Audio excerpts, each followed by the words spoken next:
Dear students, आज के video में हम लोग पढ़ेंगे electric field due to uniformly distributed charge.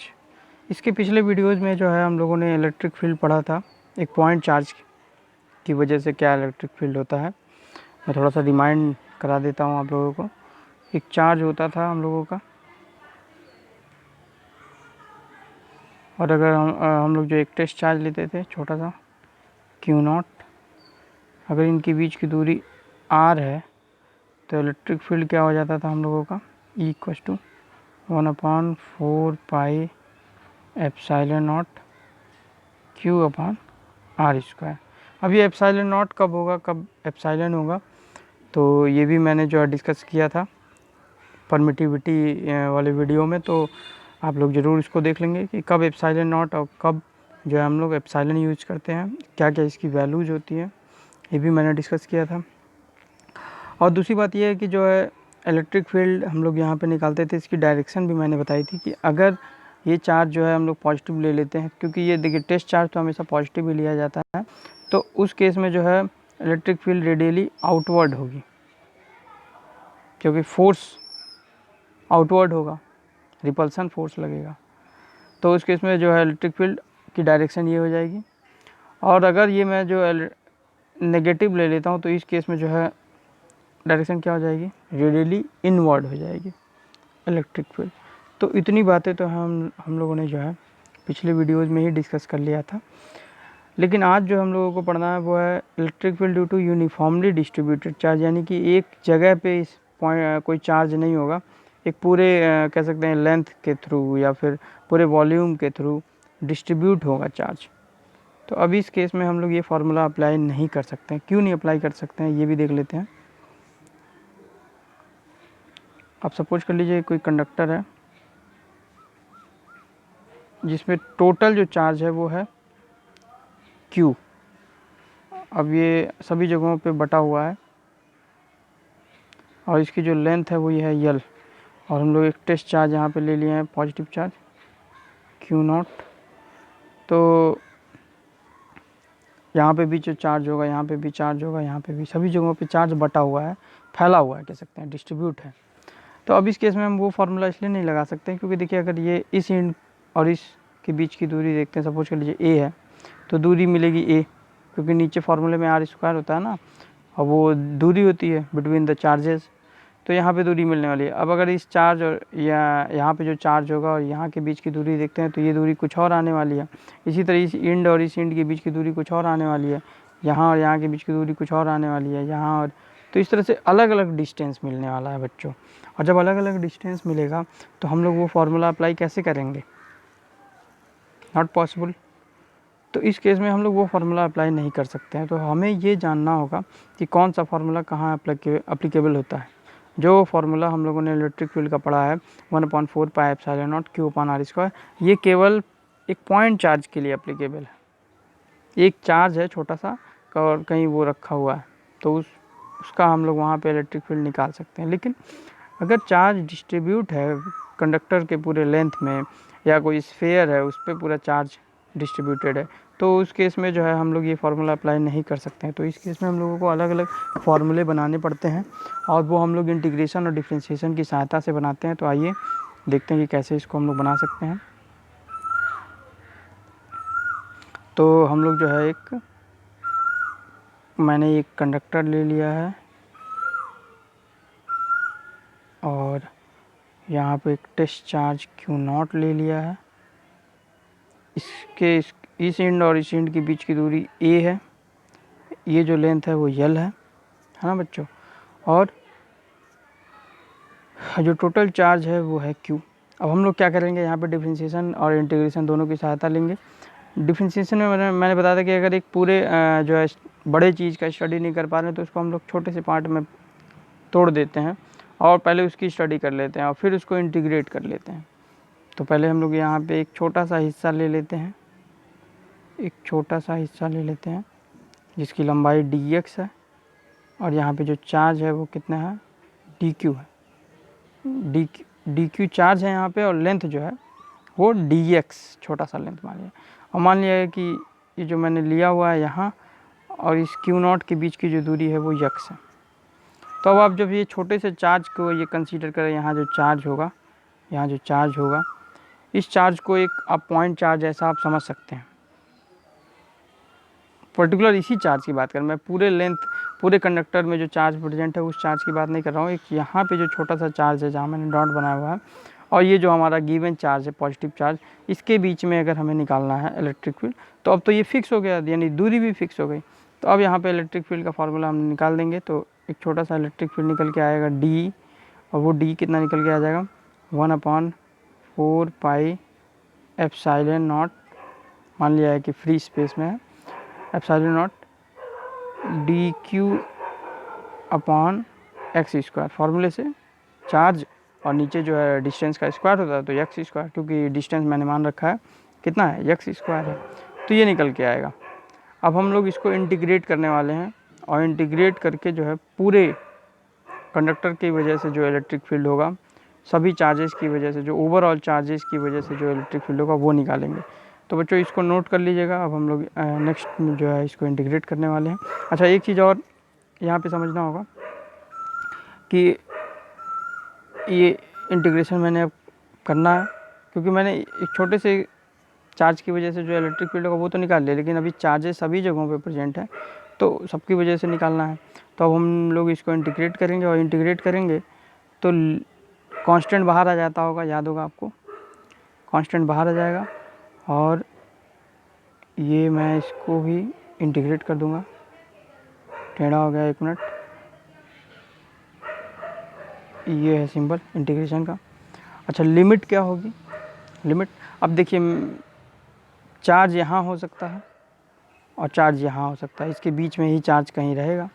तो स्टार्ट कहाँ से हो रहा है, स्टार्ट हो रहा है यहाँ से, और जा कहाँ रहा है, यहाँ तक जा रहा है। तो यहाँ अगर होता है तो यहाँ के बीच की दूरी मैंने मान रखी है ए, और कहाँ तक जा रहा है चार्ज, यहाँ तक हो सकता है। भाई पूरे वायर में चार्ज फैला हुआ है, तो चार्ज यहाँ पे भी होगा, हवा में यहाँ तो कोई चार्ज नहीं है, अभी चार्ज यहाँ रहेगा और यहाँ, और इनके बीच में ही रहेगा। तो यहाँ से लेकर के यहाँ तक की लिमिट हमें लेनी है। तो यहाँ ये दूरी कितनी हो जाएगी, ए हो जाएगी, गिवन है। और यहाँ तक की दूरी क्या हो जाएगी, अगर जिसको नहीं समझ में आ रहा मैं इसको थोड़ा सा इरेज करके बता देता हूँ। इसको नोट कर लिए होंगे आप लोग, मैं इरेज कर दे रहा हूँ।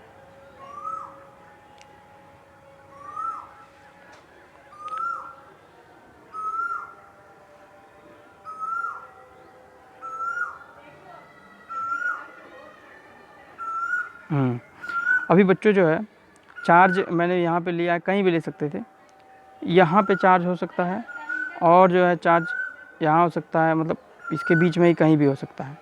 तो जो लिमिट होगी मिनिमम, यहाँ अगर यहाँ पे होगा तो मिनिमम दूरी हमें मिलेगी, और वो दूरी कितनी मिलेगी, ए मिलेगी, और मैक्सिमम इतनी दूरी हो सकती है। तो ये ए, और ये पूरा यहाँ से यहाँ तक यल है। तो कहाँ से कहाँ तक वेरी करने वाला है, ए से लेके कहाँ तक जाने वाला है, ए प्लस एल तक। लिमिट समझिएगा, लिमिट पुट करना बहुत इंपॉर्टेंट है। फिर चार्ज अगर ये से एंड पे रहेगा तो ए हो जाएगी डिस्टेंस, इस क्यू नॉट से डिस्टेंस लिया जाएगा। भाई डिस्टेंस कहाँ से लेते हैं, दोनों चार्ज के बीच का लेते हैं ना। तो पहला चार्ज मान लिया गया यहाँ पे है, तो और इस चार्ज के बीच की दूरी ए हो जाएगी, और यहाँ से लेके यहाँ तक भी चार्ज हो सकता है, इस एंड पे भी चार्ज हो सकता है। तो लिमिट क्या हो जाएगी, इसके बीच की दूरी, ये पूरी दूरी यल, और यहाँ से यहाँ तक ए, तो ए प्लस एल। तो ये समझ पा रहे होंगे आप लोग कि जो लिमिट होगी वो क्या क्या हो जाएगी, ए प्लस एल। तो मैं इस डायग्राम को इरेज करने जा रहा हूँ, और इरेज करने से पहले एक चीज़ और हम लोगों को यहाँ पे नोट कर लेना है। इतना आप लोग नोट कर लिए होंगे। चलिए नेक्स्ट जो है हम लोग एक टर्म अभी आने वाला है, जो भी चीज़ें बताई गई हैं आप लोग नोट ज़रूर कर लीजिएगा, क्योंकि मैं इसके आगे का स्टेप फॉलो करूँगा, जगह थोड़ी सी इसमें कम है। अब देखिए एक चीज़ का इसमें हमें यूज करना है कि डेंसिटी, चार्ज डेंसिटी।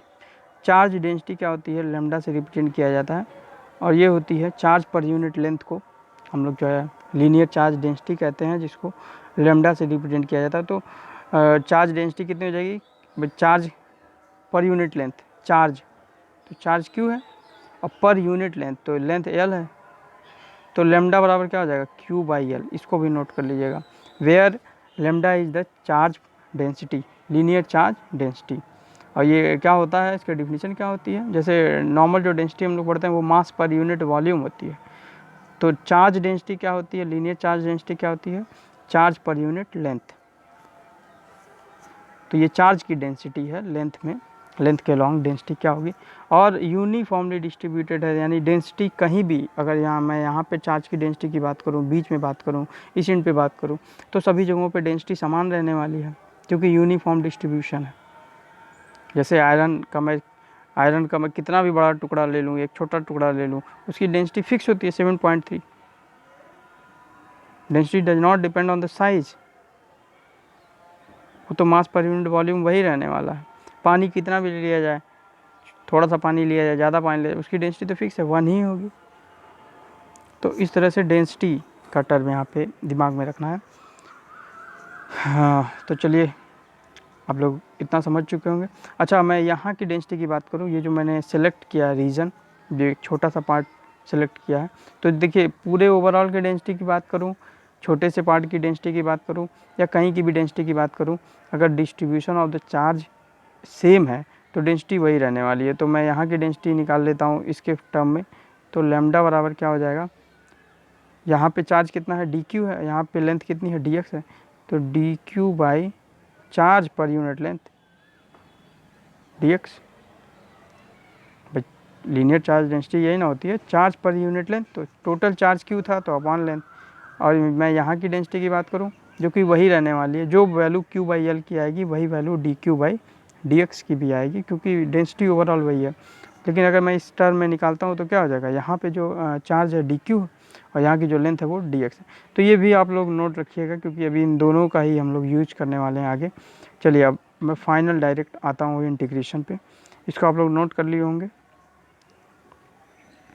तो अब हम लोगों का डी निकल गया था, डी ई निकल गया था, वो निकला था 1/4 pi epsilon not D Q, ये मैंने निकाला था अभी, आप लोगों ने नोट किया होगा, D Q upon x square.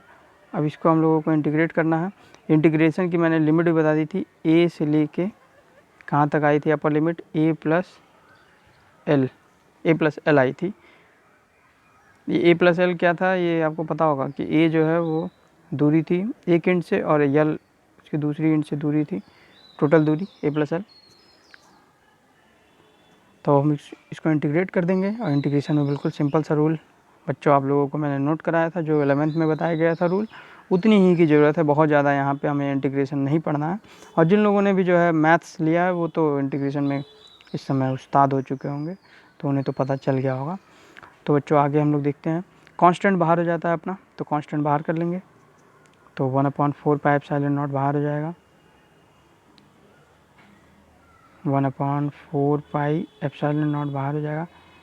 अच्छा, डी क्यू की वैल्यू मैं लीनियर चार्ज डेंसिटी से क्या हो जाएगी, क्या लेमडा डी एक्स हो जाएगी, भाई लेमडा बराबर क्या था, D Q upon D x था, तो डी क्यू की वैल्यू क्या हो जाएगी, डी क्यू बराबर लेमडा डी एक्स हो जाएगी। अभी मैंने जो पिछले बताया है वही, तो लेमडा डी एक्स। अब याद रखिए लेमडा जो चार्ज डेंसिटी है, डेंसिटी तो बदलने वाली नहीं, तो वो भी कांस्टेंट ही आएगी, तो मैं लेमडा को भी बाहर ले लेता हूँ। तो इंटीग्रेशन में आएगा क्या, ए से लेके ए प्लस एल तक, सिर्फ यहाँ पे बचेगा D x upon x square. बच्चों नोट कर लीजिएगा इसको, मैंने अभी कुछ नहीं किया, अभी तो इंटीग्रेशन किया ही नहीं है, अभी तो कांस्टेंट को बाहर किया है। ये इतना टर्म हमारा कांस्टेंट आएगा, और यही इसी को इंटीग्रेशन करना है हम लोगों को। अच्छा, ये कहाँ से आया, ये देखिए डी क्यू की जगह पे मैंने अभी जो पुराना फार्मूला बताया, लैम्डा बराबर D Q upon D x, तो डी क्यू की वैल्यू उस फार्मूले क्या हो जाएगी, लैम्डा बराबर D Q upon D x, तो बस क्रॉस मल्टीप्लाई कर दीजिए, तो डी क्यू बराबर lambda D x. Lambda constant तो बाहर कर दिए, और डी एक्स कॉन्स्टेंट तो है नहीं, फिर लेंथ है, लेंथ तो वेरी करती रहेगी, उसको मैंने अंदर रखा है, उसी के रिस्पेक्ट में इंटीग्रेट भी करना है। तो इतना हो गया होगा। अब इसके आगे में बच्चों सॉल्व करते हैं, इसको नोट कर लीजिएगा। तो अब हमारा 1/x स्क्वायर, तो x पे पावर -2 होगा, तो x पे पावर n का जो इंटीग्रेशन होता है वो हमारा होता है एक्स पे power n plus 1 upon n plus 1, ये होता है। तो अब इसी तरह एक्स स्क्वायर जो है ऊपर जाएगा तो -2 हो जाएगा, तो इसका इंटीग्रेशन क्या हो जाएगा, एक्स पे पावर -2 प्लस 1 तो -1, और इसी तरह नीचे भी -1 आएगा, या ऊपर ओवरऑल जो हो जाएगा -1/x। ये इंटीग्रेशन मैंने कर दिया अलग से, अभी मैं वहाँ पे डायरेक्ट पुट करूँगा। तो एक्स स्क्वायर 1/x² का इंटीग्रेशन -1/x। बिल्कुल इंटीग्रेशन का रूल, पहला रूल ये आप लोगों को मैंने बताया था। तो ये इंटीग्रेशन होगा -1/x। अब इसको हम लोग वहाँ पे वैल्यू पुट कर देते हैं, तो हमारा जो निकल के आ जाएगा, क्या निकल के आ जाएगा, लैम्डा अपॉन 4πε0, और निकल के आ जाएगा यहाँ पे -1/x। लिमिट लिख देते थे यहाँ पे a से लेके a प्लस यल, हम चाहे तो माइनस भी बाहर ले लेते हैं और ले ही लेते हैं क्योंकि कन्फ्यूजन नहीं होगा। तो माइनस बाहर ले लीजिए, माइनस बाहर ले लेंगे तो ये जो है, ये माइनस मैं बाहर नहीं ले लेता हूँ, यहाँ पे माइनस हटा दिए, माइनस मैंने बाहर ले लिया। इंटीग्रेशन में -1/x आया था तो वो माइनस मैंने बाहर लिख दिया। अब लिमिट पुट कर देते हैं, तो -λ/4πε0। देखिए जैसे जैसे मैं सॉल्व कर रहा हूँ, कॉपी पेन लेके हमेशा बैठिए और इसको आप स्टेप पॉज कर करके वीडियो को खुद भी करते रहिए साथ में, तो बिल्कुल तैयार भी हो जाएगा। अब लिमिट पुट करते थे, तो x की जगह पे एक बार a प्लस एल रखेंगे, तो a प्लस यल हमें गिवन टर्म्स के गिवन वैल्यू जो थी उसके टर्म में लाना है। हमारा लेमडा गिवन नहीं होता है क्वेश्चन में, है ना, तो अभी हम लेमडा को गिवन के टर्म में ला देंगे। बाकी 4πε0 तो कांस्टेंट है, q हमारा गिवन होता है और a गिवन होगा, यल गिवन होगा, तो a और यल तो गिवन होगा। फिर चार्ज कितना दूरी पे है और कितना लंबा वायर है ये तो गिवन ही होगा। अब माइनस क्या हो जाएगा 1/a। अब इसी को थोड़ा सा सॉल्व करना है, सॉल्व कर लेंगे इसको। इतना हो गया होगा बच्चों, तो मैं ऊपर वाला स्टेप इरेज कर देता हूँ, ये स्टेप।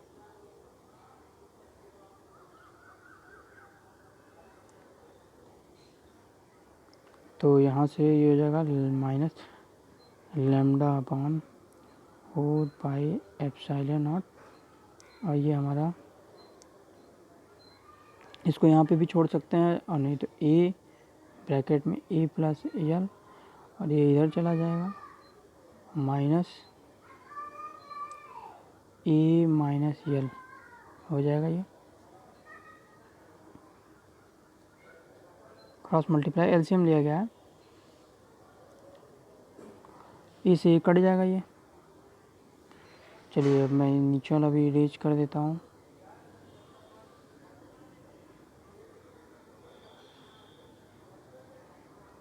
तो हमारा जो है फाइनली जो है -λ/4πε0, और यहाँ ब्रैकेट में क्या बचेगा, सिर्फ -l बचा है, -l/a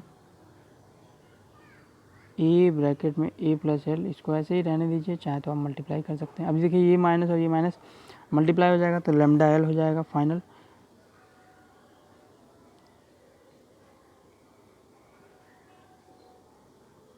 अब हम लोग फाइनल स्टेप पे पहुंच चुके हैं।